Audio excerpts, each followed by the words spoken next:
Hey, what's happening, guys? Fitfather back again with another video. Today we're going to be on Yu-Gi-Oh! Omega. Um, so, I like Omega. This is what I play on mostly to playtest a lot of my decks. So, this is kind of how this is how I play Yu-Gi-Oh! Without physically going to locals when I don't have the time. It's kind of hard when you got a family and bills and stuff like that. So, but yeah, let's get started. I want to kind of go over a lot of the new hero support that we got, which I think is absolutely crazy. Thank you, Konami, for listening to what we want. You're doing an amazing job with the hero support. I think these last two cards, Miracle Ejector and Fountain, are exactly what we need, on top of Furnace and Duskcrow. Like, thank you, Konami. Seriously, cannot thank you enough. So let's get started.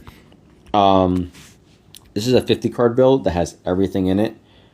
I think right now the big thing we have to look into is how do we want to play these decks? Do we want to play them with the Destiny Heroes, with the Evil Heroes, with Ejector? How many Mass Heroes we want to run into it?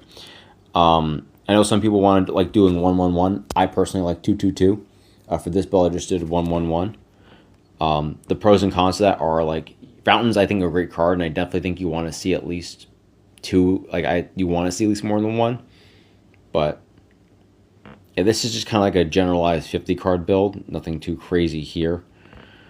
This is the Cosmo Neos turn skip. This is again, 45. I like 45 as a deck count. Anywhere between 42 to 45 is my personal preference. 42 seems a little too low. I don't like 40. I think you see too many of your one-ofs way too quickly.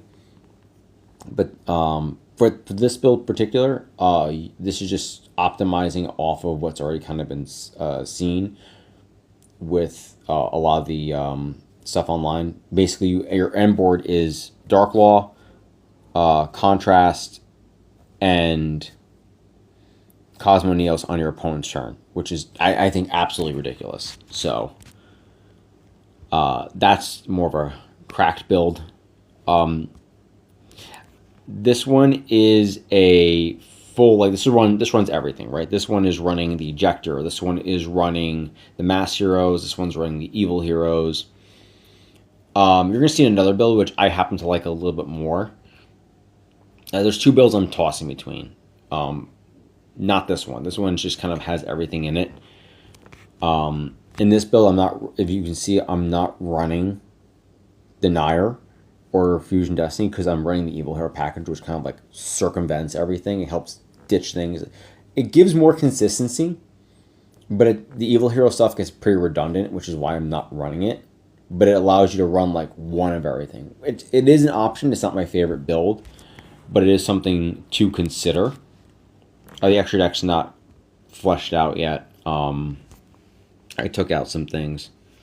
I was playing around with it, but you would have like, take one out, and I'd have like a Neos Lord and Bane in there. But that's that for that build. Then we have this one with no Destiny Heroes, right? This is no Destiny Heroes in this build. Again, as you can see, like, this is my personal preference of having like Furnace, Crow, and Fountain all at 2. I think for me personally, I feel they're best at 2 each. We get to see them, but you're not clumping them together, right? You're not like, oh man, I have all these together, and the likelihood is a lot less. And I think that is preferable to how I have it here. This build also happens to run Nebula Neos. I don't know if you guys know what Nebula Neos does, but he's crazy. If this card is special from the extra deck, draw cards equal to the number of cards your opponent controls, then negate the effects of one face-up card in the field until the end of turn. That draw is nuts. It is nuts. And then also, during the end phase, when shuffled back in the extra deck, you can banish all cards face down. What? What? Evenly matched? Hello? So, but yeah, that's that build. And this is the one I'm probably going to be like looking to run. This is going to be my This in particular build is the one I'm probably going to be looking at to run the most. This one, and there's one more. So this one obviously runs 222. Again, I like I'm a 45 person. Same thing with Nebula Neos. I just like it. You can run just Aqua Dolphin or Aqua Dolphin, and then leave it at that. I just happen to like Nebula. I think it's cute, and I have a QCR Miracle Contact I've been wanting to play forever, like in actual like main deck, and this just gives me the opportunity to do so. So ratio wise, I think for poly and mass change, I think now you have to run 2 poly and 1 mass change. You can run 2 mass change if you want, but basically 2 poly just facilitates so many more plays, and you can just recur mass change as needed.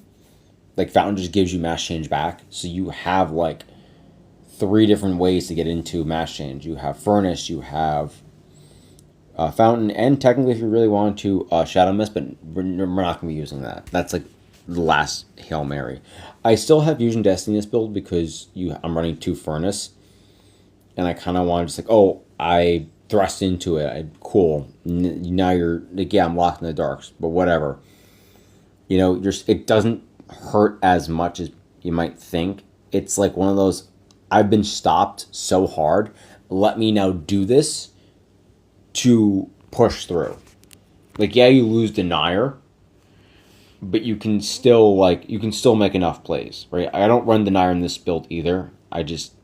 She's too clunky. And you can still make DPE pretty easily. But I like this personally. This is probably the build I'm going to be running going forward. If the only thing I might change is I might actually swap out the 2 Neospacians for maybe 1 Denier and Aqua Dolphin.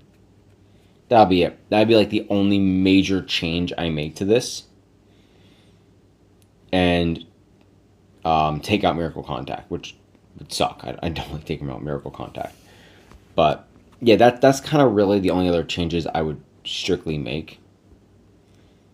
And then there's this one.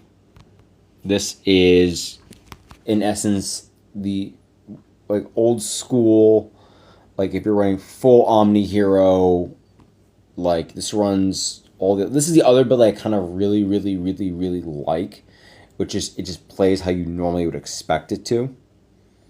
Right? You have everything you're kind of used to. You know, again, I like the 2 ofs, and then using the Evil Hero support as kind of like fodder. So like you get the pitch, you can pitch it off a Fountain and get Fountain's effect if you really want to off of Evil Assault. So this is the other build I'm intending on maining. This one and the last one you just saw, these are my 2 top picks. So, but yeah, listen, we have a lot of work to do. We have a lot of deck building, deck testing, ratios to play around with. I'm sure eventually we're going to find the optimal build, but until then, keep playing, everyone, and I hope you guys learned something. Hope you guys enjoyed, and I'll see you guys in the next one. Take it easy.